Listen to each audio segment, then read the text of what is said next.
What's going on, everybody? Welcome to another episode of Two Amazon Sellers and a Microphone.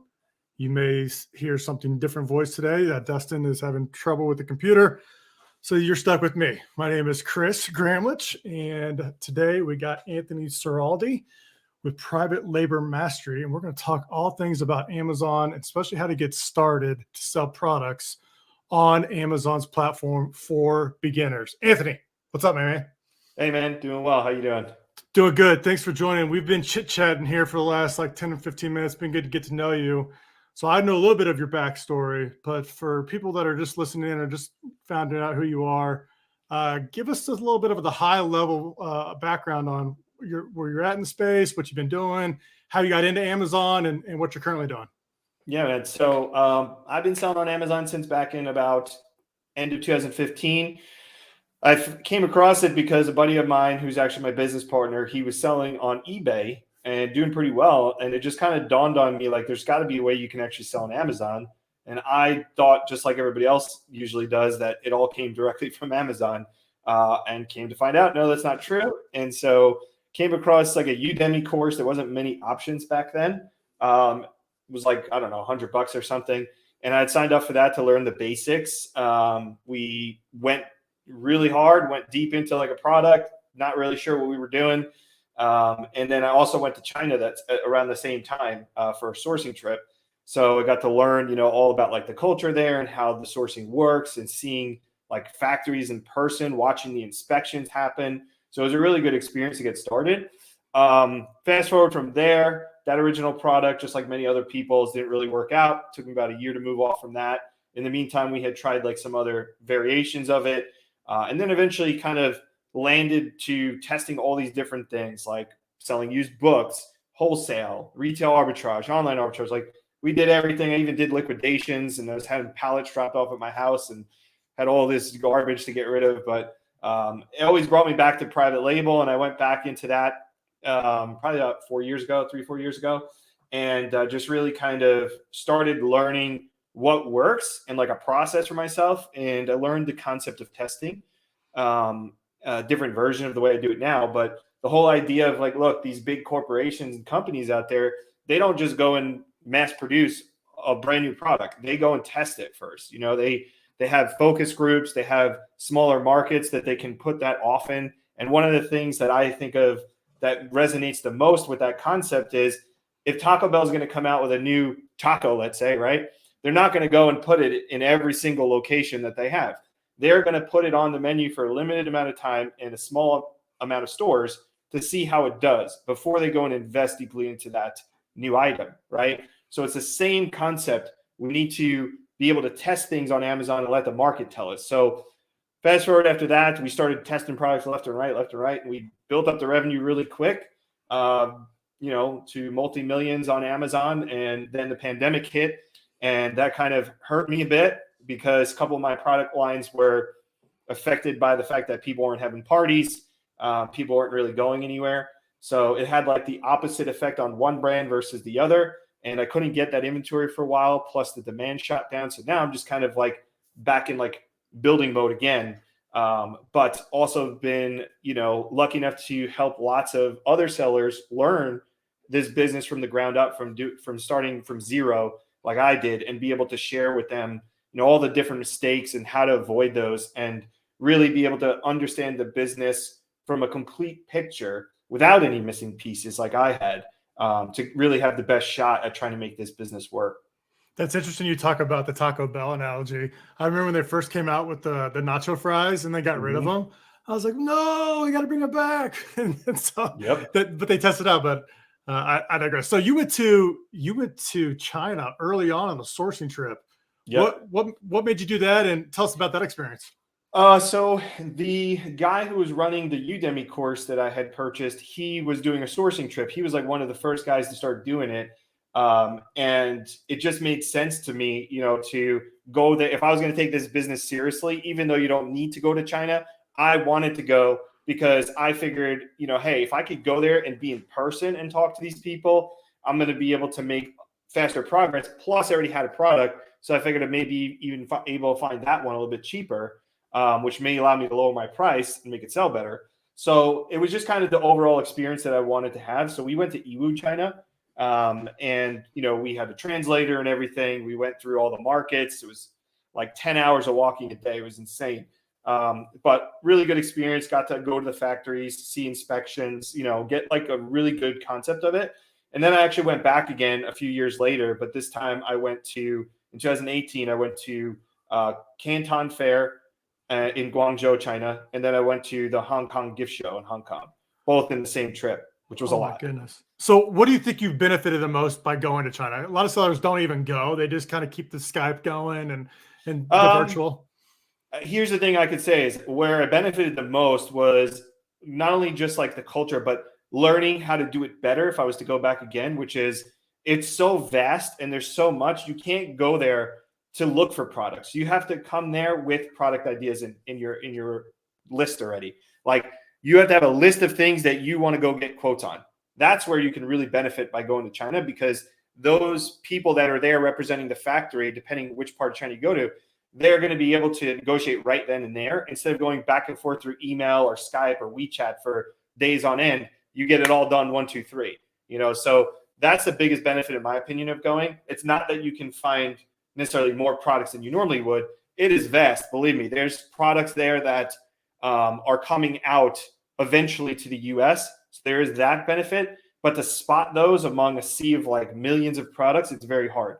So that's what I would say is anybody that's considering going to China, you would want to have a list of products that you've already researched and then just have a plan, because they break off like basically the fair into separate categories. So it'd be like toys and games, home and kitchen.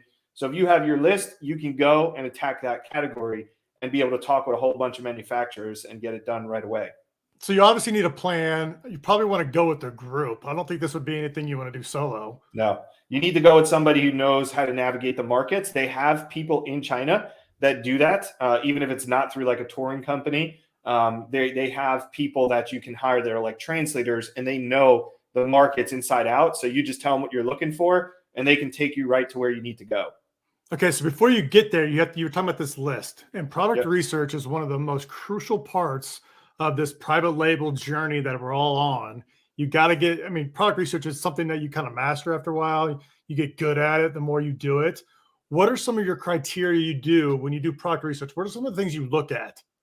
Yep. I love this question because I'm always redefining that for myself. But, the thing is, I don't think there's any such thing as a perfect product or a perfect set of criteria, because I have found that after years of launching products, not only for myself, but helping others, I find that you can have this product that looks like it meets all the best criteria. It's going to work great.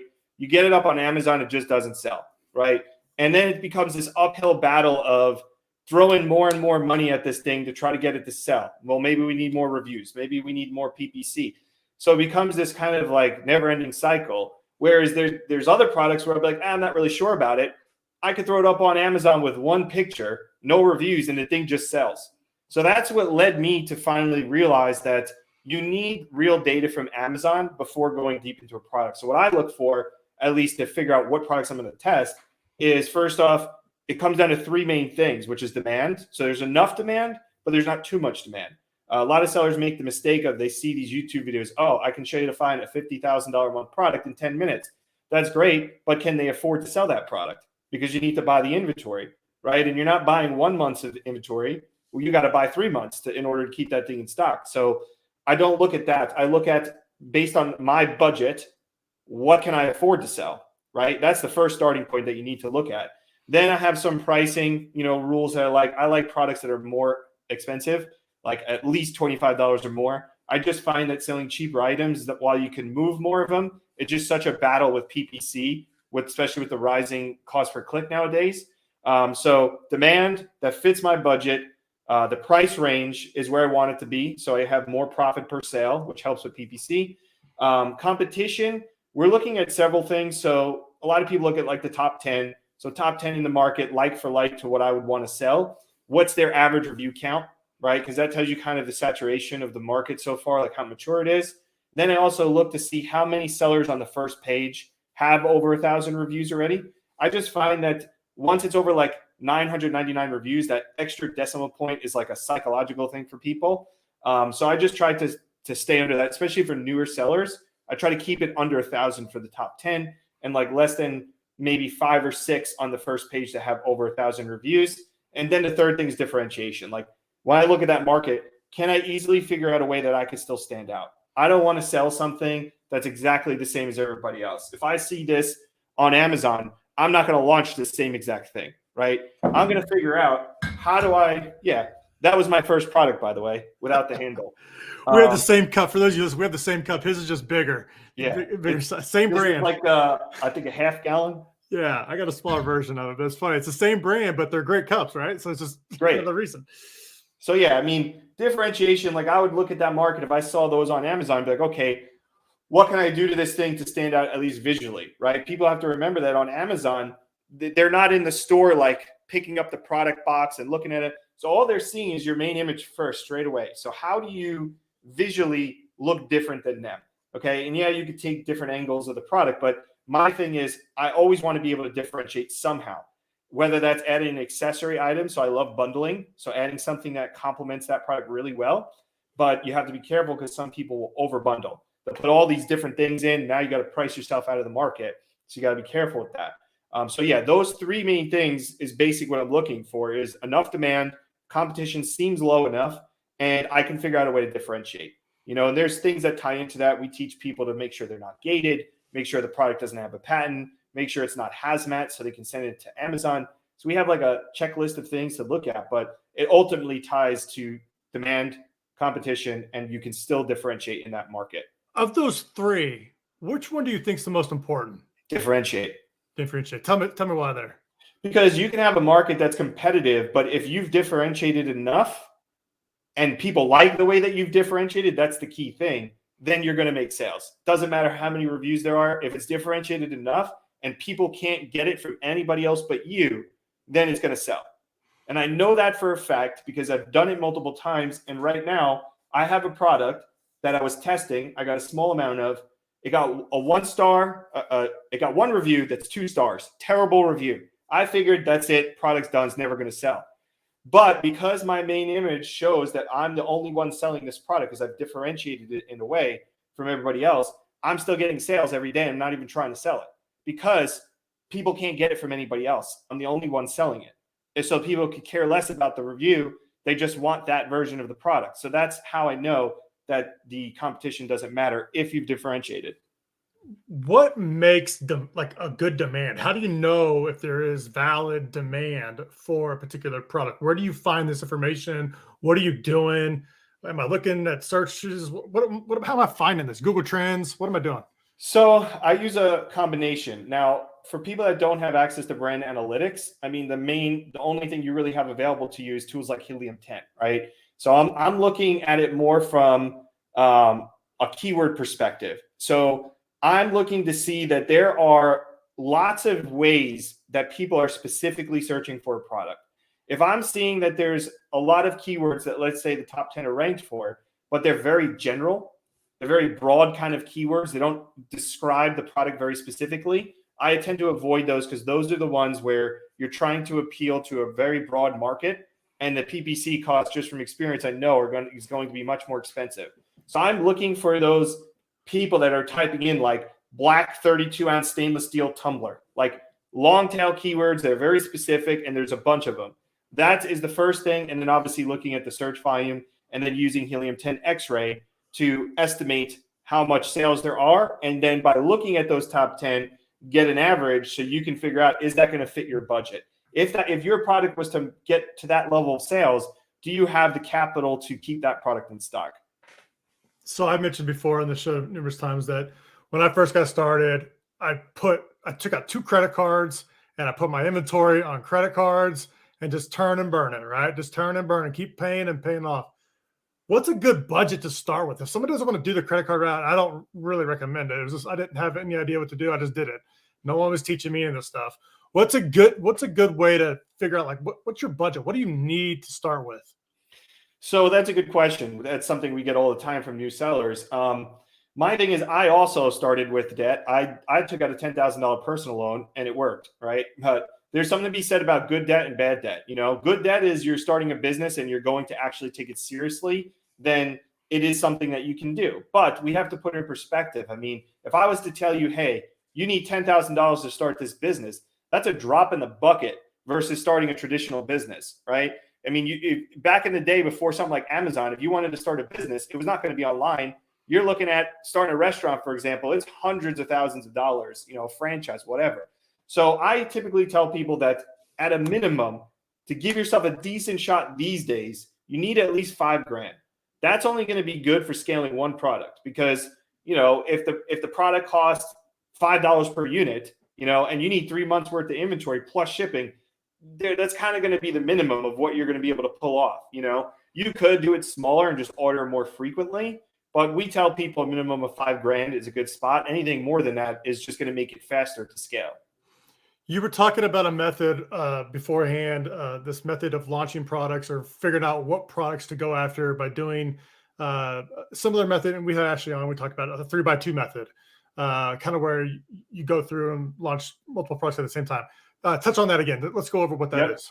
So basically, after learning this concept of testing, what we were doing was we were just finding products, throwing them up on Amazon and seeing what sold, right? And then eventually put a process behind it. So the whole idea is this, especially for new sellers, they've never sold anything on Amazon before. To tell them to go out there and buy 1,000 units or 1,500 units of something, and they've never walked through the entire process of selling on Amazon, that is the reason why a lot of new sellers fail, because we know that the first product's not going to work out. It's like me telling you, if you've never shot a bow and arrow, I'm going to give you one arrow. You have one chance to hit the bullseye. What's the statistical chance of that happening? It's very rare. But if I said, hey, here's 5 of them, you have a much higher chance of getting that bullseye, right? I like so that. That's the whole idea behind the concept is let's take a list of ideas, cut it down to about 5. Let's do our sourcing, right? And we have some ways of kind of figuring out that ahead of time, but let's get the real numbers behind it. Let's pick the 3 most profitable, long-term profitability potential. We always look at what it's going to be when we're ready to scale it. And then let's put them up on Amazon. Optimize the listings, keywords in the right place, all of that. No reviews. Turn on some advertising with decent pictures and see which one sells the best. Sometimes it's close. Maybe one's doing 3 a day, the other one's doing 3 a day. Then I'll look at things like which one had the lowest ACoS, which one has the best cost per click. That's giving me a sense of the auction and the competitiveness of that, market. So I'll look at those things. But if there's a clear winner, like one I can't even get it to sell, the other's just flying off the shelf, and another one's kind of wishy-washy, then I know I'm going to go with the one that's flying off the shelf, because if I can sell that with no reviews, then I know that once I get reviews, that thing's going to sell, right? So that's kind of the whole general idea, is to do that. And then once you find that winning product, you're going to delete the listing because it's going to run out of stock. We don't want that negative history from Amazon. We're going to start with a fresh UPC code, definitely from GS1, so we don't have any issues. And then we're going to order 500 units, this time to keep it in stock. So it don't run out. We reset the honeymoon period. And now once that listing's going, my third order, I'm going to tell my supplier, hey, I need to reorder this item, but I want to also add this variation. And now I'm going to add a variation to it, maybe like 100 units just to see how it goes. And I'm going to scale that out vertically first and add variations. And then repeat that process of 3 more tests, pick a winner, variations. If you weren't paying attention to that, go back and listen to the way you just talked about. That was really, really valuable stuff right there. What I really like about it is you mentioned delete the listing. Tell us why that's important after you do that. So the pushback I've heard from other sellers on this is, well, you're going to run out of stock, right? So the reason why we delete the listing is there is this supposed honeymoon period on Amazon where, and it makes sense why Amazon would do this. When a new listing is created on Amazon, Amazon's algorithm kind of gives it the benefit of the doubt, right? It wants to give it some exposure so they can kind of figure out where it belongs. How does it sell? Amazon at the end of the day is looking to make money, right? So they want to show the listings that convert the most. So they're kind of testing your placements in the early days. And so if you push your PPC aggressively, you can rank faster in the beginning, in like the first 2 weeks, or some people say first 2 weeks to a month. After that, what will happen is you lose that kind of grace period from Amazon, and it's harder. So what happens when you run out of stock is Amazon counts that against your listing. And we know this for a fact because if you look at Amazon's new tool, Product Opportunity Explorer, they track the out of stock rate. Okay, so they're tracking it at a market level and a product level. and they want to show the sellers the highest that are always in stock. So in order to have this trade-off of risk versus reward, where we're going to send in a small batch, 20, 50, 100 units, and we know we're going to run out of stock, we delete the listing after it's out of stock and just create a brand new listing with a different UPC code. So now when we go to launch the second batch where we won't run out of stock, we have a brand new honeymoon period and we don't have to worry about any negative reviews that came in, because before we place that second order, we'll go to our supplier and say, hey, before we order 500 units, we got to fix this issue. And we'll solve that before we get to our new listing. I love this. And because you're able to actually get some valid feedback from Amazon customers on a product that you have a little bit of stock in, but you're just testing it. And if they come back and say this little part on the widget didn't work or it was broken, you can then take that, go to the supplier, make the improvements, and relaunch on a new ASIN. And now you have a fresh listing when you're going to avoid those 1-star reviews. On the sourcing, how are you getting, like you're doing small quantities, what's the negotiation process? Because I can imagine, and just kind of play it out, when you negotiate with suppliers, like, hey, look, I want to do 1,000 units, but we can only probably do like 100 units. And you're going to get different pricing based off of that. Like 1,000 units is different pricing compared to 100 units. Are you going to the supplier ahead of time and like explaining to them, we're going to do a small test order, and if this thing hits gold, we're going to need pricing for like 5,000 units? Or what's that look like?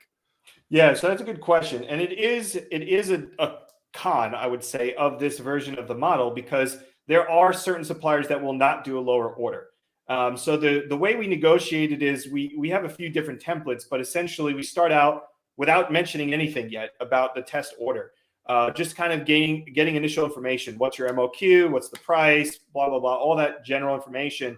The second order, the way we explain it is, okay, that all sounds great once we've gotten all the information. What we'd like to do is, before we move forward with a full production order, we would like to get 25 samples in plain packaging, right? We're calling it samples because we know they have samples, right? They send all these other companies one sample. So we're telling them we want it in plain packaging so they know we don't need any customizations on the logo or anything like that. And if they say yes, great. If they say no, then we'll go back to them and we'll offer a little bit of a higher price, right? Because we know they have certain manufacturing costs and that's why they don't want to do it.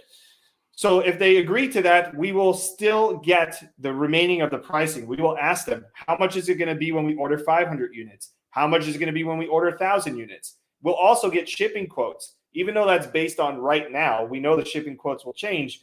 We're going to analyze the product based on that to understand, before I go and spend money on a test, would this product be profitable and hit our metrics once we're ready to order 500 or 1,000 units, right? And so a lot of times suppliers are willing to do it, especially these days. But sometimes they're not, and that's okay. You can move on, or you can bump it up and ask them, hey, can you do 50? Or the most I'll go up to is 100, So it really just depends on the price of the product. If it's $20 to produce it, I don't know if you want to order 100, that's $2,000 just on the cost of the product, plus you're going to have shipping. So for most new sellers, that's going to be too much. But I'm usually able to get them do a test for like $500, or less. My cheapest test is $150 on Amazon. I like that too. The generic packaging, throw a UPC or an ASIN or an FNSQ number on it, I guess is what we just do the FNSQ ourselves. So we have the test units come to us just so we can inspect them, see if there's any issues or anything we want to change before we go into full scale production. And we'll stick the FNSQ on. Plus, for the new sellers, it's a good process for them to see that all happen. But then when we go to a scaling order, we order 500, the supplier will do the FNSQ, the branding on the packaging, and all that stuff. Are there any categories you shy away from? Like, I'm not going to go in that category. Yeah, so definitely when we're talking about new sellers, we are telling them to stay away from things like anything that's topical or ingestible, right? All of those things come with extra red tape that they're going to be unfamiliar with. It's just too many issues that can happen. Anything that's hazardous, because you're not going to be able to send it to FBA. Definitely no electronics, no jewelry. Basically keeping it to the main categories as a new seller to get your feet wet, like home and kitchen, sports and outdoors. What else? I like tools and home improvement too. I also like musical instruments. I have a musical instrument. We stay away from like toys, because toys always also carry like some extra red tape. So just from a beginner standpoint, like trying to find the least path of resistance to get started and just get something on Amazon. Get through the entire process first to see it all transpire, right? Before trying to do all these other things that people focus on. Let me start a Shopify site. Let me sell on Walmart. Let me run Facebook ads. Let me do this. Too much to learn and to do all at once. You got to get through the whole process and get things on Amazon. And I'm telling you, things are going to sell. On the listing, is this a skeleton listing? Are you doing optimized listings with good photos, images, all that good stuff? Basically, it would be just as good as a regular listing, except I'm not spending a ton on the photos. I'm going to get as best as I can. 3D renders, $10 a picture, and then give it to somebody on Fiverr to just kind of spruce them up, make them look nice with maybe some lifestyle images, but very minimal, under $100 for the images. Listing, still top notch as far as the content. Full title, bullet points, description, with the right keywords, because in my opinion, that's what matters most, especially for PPC, is going to be the placements of the keywords and making sure you have your target keywords in there. Second order is now live. We have a new listing now. We're ready to launch it for real, and we're ready to keep it going. What's a launch process look like once you got that initial order over with? Now what are we doing with the launch? So the launch process is slightly different, whereas the main difference is with a test, I'm not running as many PPC campaigns because I'm looking for certain data points. But basically, the launch process is this. We set up the listing, and the listing is going to have the launch date and the release date set way into the future so that we avoid the honeymoon period.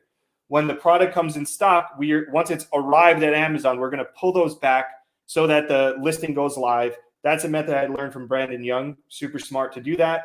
And once that's live, then what we're going to do is we're going to run an auto campaign, okay, and then a manual campaign with broad phrase and exact with search term isolation. So let's say 5 keywords I start with in broad phrase and exact, I'm going to put them in broad as negative exact and phrase negative exact so that they only flow to exact match. And I'm going to really push it. And once I see, which actually I got to back up. First, what I'm going to do is run the exact match campaign inside the manual and see if Amazon starts picking up my indexing. So within 2 days, if I go to create a broad campaign and I see that Amazon is suggesting the right keywords, then I know they've picked up the right indexing. Then I'm going to turn on the broad and phrase and add in the auto product targeting. And then, eventually if they have sponsored brand ads too.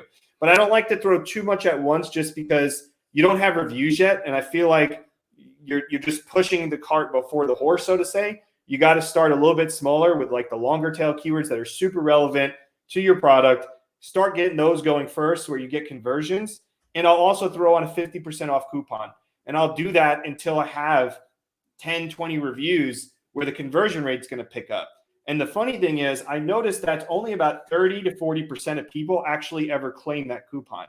So people may think, I'm not going to put 50% off. I don't want to lose 50%. But only about 30% of your customers are actually going to even clip it. But it brings them into the listing. So the conversion rate will be much higher than if you didn't have that on. So I'll set my price a little bit less than my competition, who obviously has earned that price. And then I'll put a 50% off coupon. So that plus the PPC. So all PPC. We don't do any outside marketing. I've run some Google ads and stuff, but I don't find it to really, depending on the product, push it like PPC on Amazon does. Because if you've done your research, you already know the keywords that are driving all the demand. Correct. Those you can target in your PPC ads. Are you keeping your broad phrase and exact in one campaign, or are they separated? So I've gone back and forth with that, and maybe you have an opinion on that, but I used to do it separated, so giving them their own budget, and obviously the benefit behind that is you can give it its own budget. But I find it cleaner and easier to put it all in like separate ad groups. So it'd be one campaign and then a broad, a phrase, an exact ad group, then like a performance campaign. So where you would eventually take the real winners, like 5+ orders, high conversion rate, pull those search terms out, put it into its own separate campaign. I totally with you. I love it. That's what one of the things Celozo does is you can do mapping campaigns like that. Take out the keywords from your discovery campaign with the broad phrase exact, has to equal 5 conversions, move it to your performance campaign, set it with a higher target A cost with a little bit more budget, and you're off to the races and you're ranking really well for those. On the PPC, are you using any type of top of search product placement? Like, are you just letting it run? Well, I think that in the beginning, especially for newer sellers, since that's what we're talking about mainly, is not focusing on that too much because there's so much to learn with PPC as it is. They just need to get good at sticking to like a rhythm of optimizing. But yes, obviously, once the campaign starts to collect data, you're going to see what placement you're converting best on, and you can increase the placement, incrementally. Don't go up too fast. But part of it is I'm just trying in the beginning really to get data. But because we tested, we had ran some PPC campaigns, so I already have a search term report that has the conversions in there, and I know what keywords to start my PPC with. That's why I'm willing to go like that. Also, people may find products that don't work, but I look at it as we already paid for the data. I can go through my search term report and I can find search terms in there that had a lot of impressions and low cost per click. Even if it didn't result in a sale, I can find other product ideas right within that search term report. So it ain't wasted money to me. Got it. I have a few more questions that I want to ask you. Yep. When is the right time to like give up on a product? Like it lost. It's not, you're throwing money at it. It's still not performing. When do you throw in the towel? Because it's really hard to do that, especially if you put the time and effort into sourcing a product. When is enough enough? So again, this is why testing helps, because what you're talking about is the exact situation that many new sellers run into, where they've invested in 1,000 units. They got a lot of money on the line. They're not going to be willing to just cut the plug on it because you got to get that money back. But if you've only bought 20 units and you've spent $500 instead of 10 grand, it's going to be a lot easier for you to move those units, right? Because all you got to do is put a deep discount on, send some traffic to it. The thing's going to sell. You'll make back most of your $500. But when you got 10 grand on the line, it's really tough. So if that's the situation, then you really just got to try to figure out like what's your break-even price point or a slight loss, and put your price at that plus a coupon. So like a coupon helps people come in because it gives more visibility. So you got to just try to move it. But if you have a product that you've been selling for a while and you're just kind of trying to look at your catalog, and I do this every year, what products are making 80% of the revenue and what other ones aren't, that's the way I decide what to cut. Even if it's profitable and bringing in like profit per month, I want to focus all my resources on the 20% that drive 80% of the results, right? Yeah. So that's how I kind of look at it. The old 80-20 always comes back to that. Okay, I Yep. probably should ask this one first, but what is the review strategy? Because getting reviews is not easy, right? It's hard to do that. What are some ways to get reviews? Man, I wish it was still like when I started, you could just do a bunch of giveaways and get reviews. It was so easy. But the nice thing is it makes it hard for everybody too, unless you're doing something shady. So we stay within terms of service. So the main ways, if you're not brand registered, is obviously either having a tool that requests the review through Amazon's system, or using a follow-up message, which is what I like because you can customize that. So I use Helium 10 follow-up to send a message. Otherwise, insert card, definitely on a scaling order. We don't do that on a test. Insert card plus follow-up or request a review. And then if you have brand registry, then obviously Vine Reviewer Program is your main option. All right, this has been a rapid fire episode. I mean, I've been just throwing questions at you left and right. These are just questions that are coming up the top of my head that I'm thinking of as sellers. So I know I'm hitting you with a lot of questions. What are some things that sellers now that you're seeing with people you teach that are struggling with? What are some things they're struggling with and how to overcome those? Okay, so the first thing is that most people always struggle with product research. And the way that I try to get them out of their head is, first off, realize that you're brand new to it. It's like playing baseball for the first time. You can't expect that you're going to get up the bat and hit a home run, right? It's going to take some practice, some swings. So understanding that mindset is important, but product research. So the way we get around that is I teach them to look for keywords, not for products. Look for keywords. People are searching on Amazon, and then we'll figure out the market. Forget about looking at products, because I find that when people are on Amazon looking, they see reviews, they see all this stuff, and it just gets in their head. They're running X-ray and trying to decide, should that be a product that I'm going to look at? It's too many things at once. Simplify it. Just look for keywords that people are searching for that get high enough searches, at least like 2,000 searches a month, that are specific to products. There's plenty of keywords that are very specific to products. Make a list of those. Then you can go and look that up on Amazon and assess the market. Look at how many reviews there are. Look at the price points. Look at the demand. Is that something you can afford? So get out of your head. Don't worry about everything up front. Just have some initial things you want to stay away from, like categories. Stay in your lane with your categories and make a list of those. Go and search on helium-10. Go to magnet. Put in a broad word. I don't care if you go in there and type in cup, right? There's going to be tons of keywords. Put a word filter on there for a minimum of 3 words, and you're going to get long tail keywords. I also go to the brand analytics search term report, and they have the search frequency rank. I find that 200,000 search frequency rank or less has great search volume. So I download that and I put a filter in Excel to count how many words each search term has. So once I do that, I can filter in Excel to only search terms that have 3 words or more.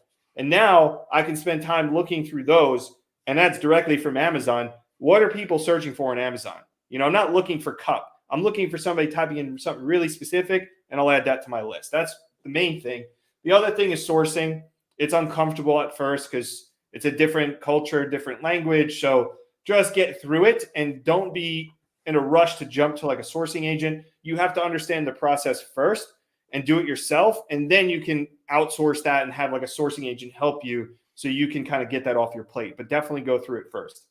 Anthony, you mentioned earlier the product opportunity tool and brain analytics. I encourage anyone listening, go use those 2 tools. I think they're underutilized. I think a lot of sellers just rely on software to get the information, and Amazon has put it right into your Seller Central account, and that is coming from the horse's mouth, right? Like that data is coming right from them. So one of my favorite things to do is to download that search term report from Brand Analytics and just see what's changing over time and what people are typing in, and you're getting the demand right there in front of you. Yep. Okay. You've covered a lot. How can people get a hold of you? So they could just go to AMZ Private Label Mastery, and I'll just...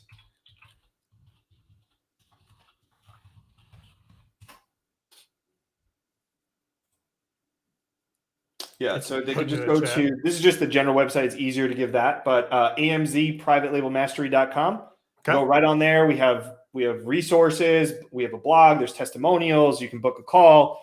So that's the best place to go to get in contact with us. Awesome, man. Well, I appreciate your time. You covered a ton of information.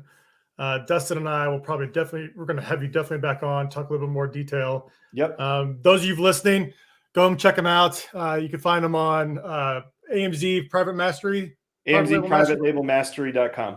Yeah, I got that one. And then one I also have is privatelabelmastery.com. I don't know if it redirects to that. Yeah, it will. It might redirect to that. So hopefully it goes to that one as well.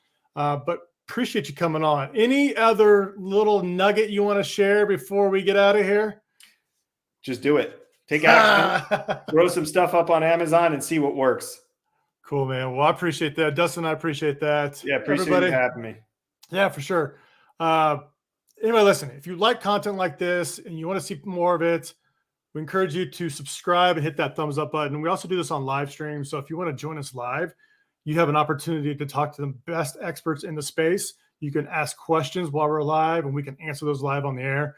So if you're interested and you have a question you need help with, go to Solozo's YouTube channel, turn on notifications, hit the bell, all that good stuff. Because when we go live, you'll get a little notification and you can join us and we'll answer your question live on the podcast. All right, everybody, that's enough for me today. That was my first solo episode, so that's what you get. But if you have any questions, definitely let us know, Solozo.com, and we'll be back up next time. Thanks, Anthony. Thanks.